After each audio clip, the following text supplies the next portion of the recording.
Hello, hello. How are you guys? So, this is my second March. I was in DC last year, and I came back to do a speech this time, but I don't really know how to do a speech unless it rhymes. So, I'm gonna do a little poem for you guys.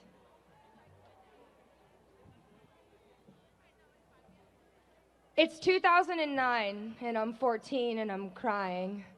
Not really sure where I am, but I'm holding the hand of my best friend Sam in the waiting room of a Planned Parenthood. The air is sterile and clean, and the walls are that not gray, but green, and the lights are so bright they could burn a hole through the seam of my jeans, and my phone is buzzing in the pocket. My mom is asking me if I remembered my keys, 'cause she's closing the door and she needs to lock it. But I can't tell my mom where I've gone.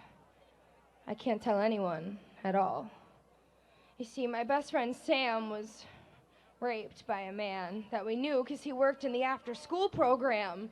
And he held her down with her textbooks beside her, and he covered her mouth, and then he came inside her.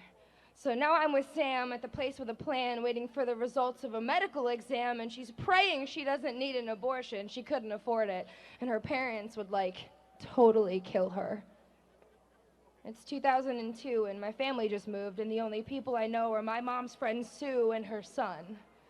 He's got a case of Matchbox cars, and he says that he'll teach me to play the guitar if I just keep quiet. And the stairwell beside apartment 1245 will haunt me in my sleep for as long as I am alive. And I'm too young to know why it aches in my thighs, but I must lie. I must lie. It's 2012 and I'm dating a guy, and I sleep in his bed, and I just learned how to drive, and he's older than me, and he drinks whiskey neat, and he's paying for everything. This adult thing, it's not cheap. We've been fighting a lot, almost 10 times a week, and he wants to have sex, and I just want to sleep, but he says I can't say no to him. This much I owe to him. He buys my dinners, so I have to blow him. He's taken to forcing me down on my knees, and I'm confused because he's hurting me while he says please. And he's only a man, and these things he just needs. He's my boyfriend, so why am I filled with unease? It's 2017, and I live like a queen, and I followed damn near every one of my dreams. I'm invincible, and I'm so fucking naive. I believe I'm protected because I live on a screen. Nobody would dare act that way around me. I've earned my protection, eternally clean. Until a man that I trust gets his hands in my pants. But I don't want none of that. I just wanted to dance, and I wake up the next morning like I'm in a trance and there's blood. Is that my blood? Oh, hold on a minute. You see, I've worked every day since I was 18. I've toured everywhere from Japan to Mar-a-Lago. I even went on stage that night in Chicago when I was having a miscarriage. I mean, I pied the piper. I put on a diaper and sang out my spleen to a room full of teens. What do you mean this happened to me? You can't put your hands on me. You don't know what my body has been through. I'm supposed to be safe now.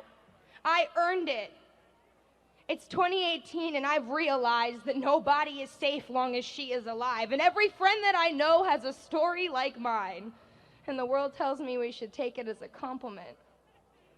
But then heroes like Ashley and Simone and Gabby, Michaela and Gaga, Rosario, Allie, remind me this is the beginning, it is not the finale, and that's why we're here, and that's why we rally.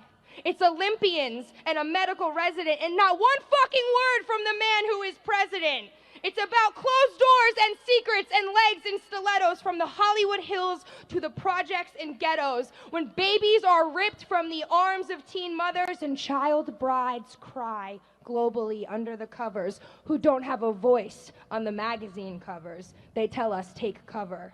But we are not free until all of us are free. So love your neighbor. Please treat her kindly. Ask her her story and then shut up and listen. Black, Asian, poor, wealthy, trans, cis, Muslim, Christian, listen, listen, and then yell at the top of your lungs. Be a voice for all those who have prisoner tongues, for the people who had to grow up way too young. There is work to be done. There are songs to be sung. Lord knows there's a war to be won. Thank you.